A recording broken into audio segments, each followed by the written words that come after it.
Olá pessoal, bom dia, tudo bem?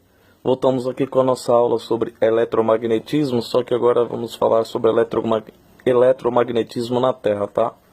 No centro da Terra tem larvas, né?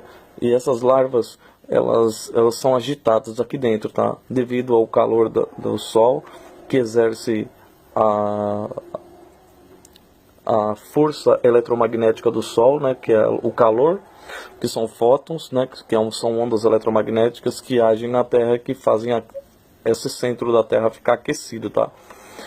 Então esse centro aqui ele tem um ímã dentro dele, ele tem um norte e tem um sul, então existe uma polarização, tá? Então essa polarização interna criam linhas de forças. Essas linhas de forças saem por todo o planeta, em redor do planeta, do centro do planeta e em redor do planeta, tá? Então essas ondas eletromagnéticas, você pode ver que na Terra, quando você tem uma bússola, o norte, que quando você aperta, você está no norte, na verdade está apontando para o sul magnético da Terra. E quando você está no sul, na verdade você está no norte magnético da Terra, tá? Então, o norte e o sul que aponta na bússola, na verdade é o contrário, tá? É uma orientação que a gente tem sobre localização, devido ao campo magnético das larvas quentes que geram ondas magnéticas em derredor do planeta e que fazem com que a gente tenha essa orientação, tá, de norte e sul.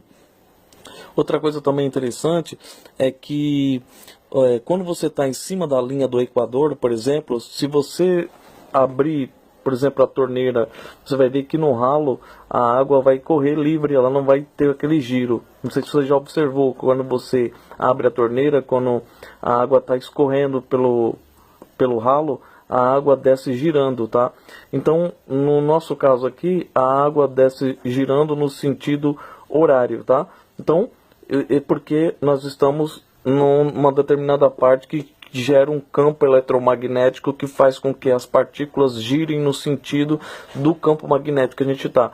Se a gente estivesse em outra parte do mundo, depois do outro lado da linha do Equador, a água gira ao contrário. Por quê? Porque a água já vai girar de sentido o campo eletromagnético que está girando, porque é produzido no centro da Terra, tá? Então, em cima da linha do Equador não tem nada. De um lado tem um giro horário, que é o nosso lado, e do outro lado tem um sentido do anti-horário, devido a esse campo eletromagnético aqui no centro da Terra, tá?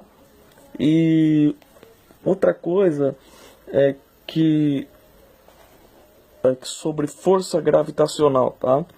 A força gravitacional, atrai os objetos, né? A gente já sabe, a 9,8 metros por segundo aqui na Terra, né? E a força gravitacional, atrai para o centro da Terra também. Então, tudo é atraído para o centro da Terra. Então, todo objeto que está na Terra, ele tende a cair, porque ele tem a força gravitacional, que é uma força que puxa ao centro da Terra. O Sol tem força gravitacional sobre a Terra, tá? E a Terra exerce força gravitacional sobre a Lua, tá? Então, essa força gravitacional é devido à presença da massa dos planetas, né, dos astros, por exemplo, no caso do Sol, e também devido à deformação do espaço, tá? Então, a deformação do espaço gera força gravitacional, tanto que depois de uma certa altura, por exemplo, não tem mais força gravitacional, tá? Então a gravidade aqui onde a gente está é 9,8 metros por segundo. Aí depois a gente vai subindo um pouco mais, na troposfera, onde tem ar a 17 quilômetros, tá? De altura. Depois a gente tem a estratosfera, que tem a camada de ozônio, está a 50 quilômetros de altura. Depois nós temos a mesosfera, tá? A 80 quilômetros, onde a temperatura está a menos 100 graus. Depois a termosfera a 500 quilômetros de altura, sem ar, aqui já acaba o ar. E chega a temperaturas a 1000 graus, tá? Porque é onde a luz do sol incide, e aí tem né? Junto da exosfera, que está a 800 quilômetros, que tem gás hélio lá, tá? Então nessas duas camadas aqui acontece uma temperatura alta, tá? Que é impacto dos raios solares, tal, aonde o céu fica azul, por aqui nessas alturas aqui, tá? Isso que gera essas coisas. Então, então a gente tem bastante coisa, né? Para pensar aí. Nós precisamos que o Sol está parado e a Terra está girando em derredor do Sol numa forma elipsal, segundo as leis de Kepler, Newton e Einstein. Então, o Sol fica parado assim, em relação à Terra, tá? E a Terra girando, por exemplo, nós estamos em julho, aqui está frio porque nós estamos a uma distância maior do Sol. Depois, como nós estamos no verão, nós estamos mais perto, aqui temos a primavera e outono, tá? Então, tudo está girando. Então, não sei se você tem o dia e você tem a noite.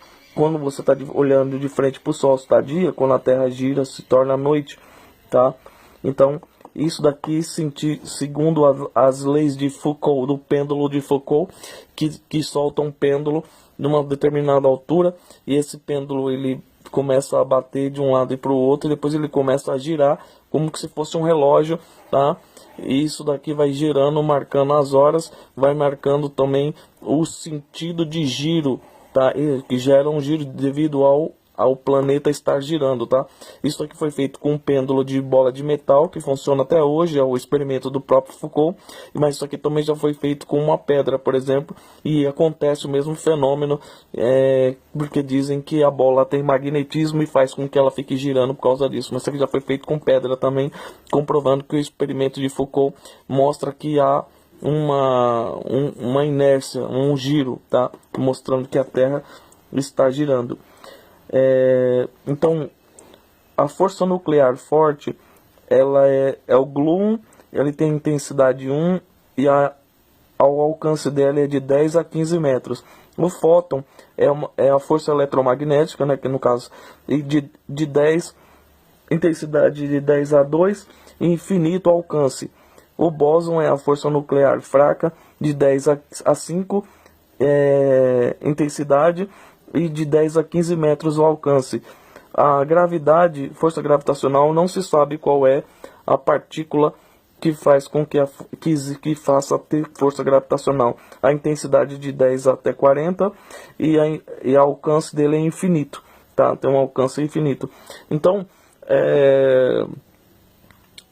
outra coisa também que é legal a gente saber que a força eletromagnética, que é a força dos fótons, gera a fotossíntese, tá? A fotossíntese, o que é o processo da fotossíntese? A árvore, ela absorve nas folhas dela o gás carbônico, tá?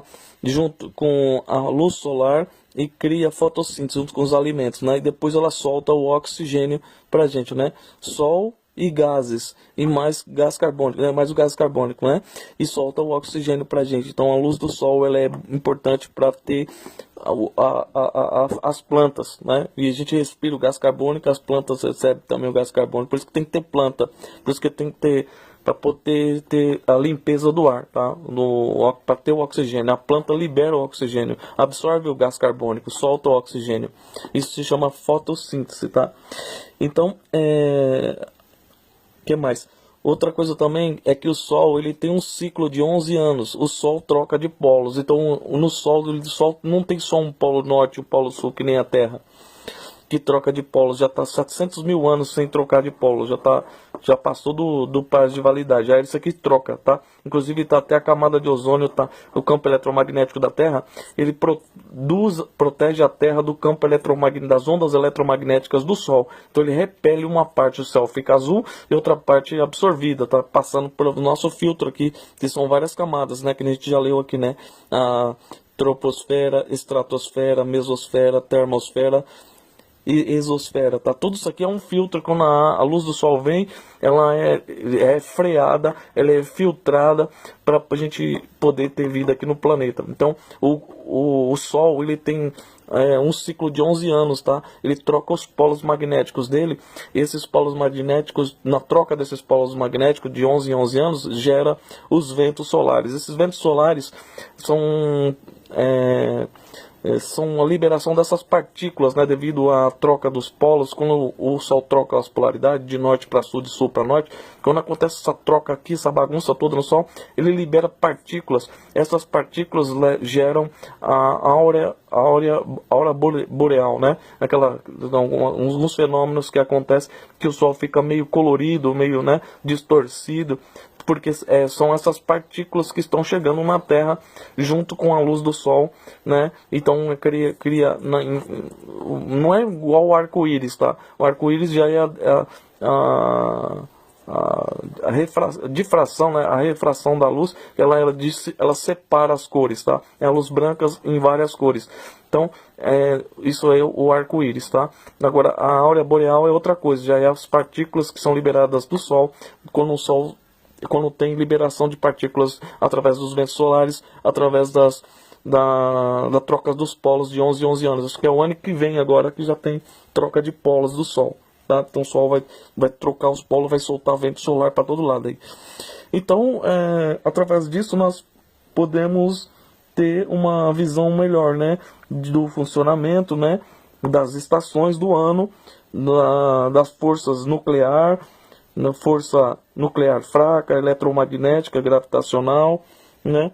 Por que tem o norte e o sul? Por causa do núcleo. Foi feito experimento também mostrando isso, que essas larvas aqui ficam magnetizadas de norte e sul, criando um campo eletromagnético em volta da Terra, devido a esse material aqui líquido, essas larvas, né? De vez em quando esqueci o nome agora, os vulcões soltam, né? Tá?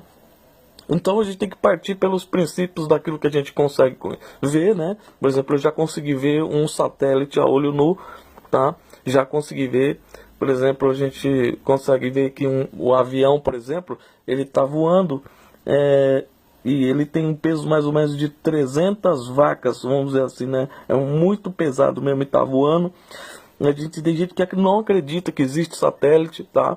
Então, existe satélite, sim, existe. Tá? Tem quem não acredita, passa a acreditar, que eu já vi a olho nu, dá pra ver com binóculo também, de alta potência, né? Então a gente tá vendo aqui uma rápida, né? Uma geral sobre o eletromagnetismo do planeta, né? O centro da Terra, as larvas, o campo, o norte e o sul, as bússolas, né? O campo eletromagnético do Sol, os ventos solares, a força eletromagnética que tem a luz, os filtros que tem a Terra aqui, né? As camadas. Eu vou deixar essa folha aqui, você pode olhar a distância que está as estrelas, né? Por exemplo, a Lua está aqui, está a 300 mil quilômetros da Terra. Eu falei, como que você sabe que está a 300 mil quilômetros? Porque existem medidas, né? Laser, dá para medir com laser, dá para medir. Existem formas de medição da distância. Então está a 300 mil quilômetros. Imagine só, as estrelas estão muito mais longe ainda, tá? Então é assim que a gente tem uma visão sobre astronomia, sobre eletromagnetismo, sobre as forças, né, que estão da natureza, gravitacional, que ainda não se sabe a partícula que faz, né,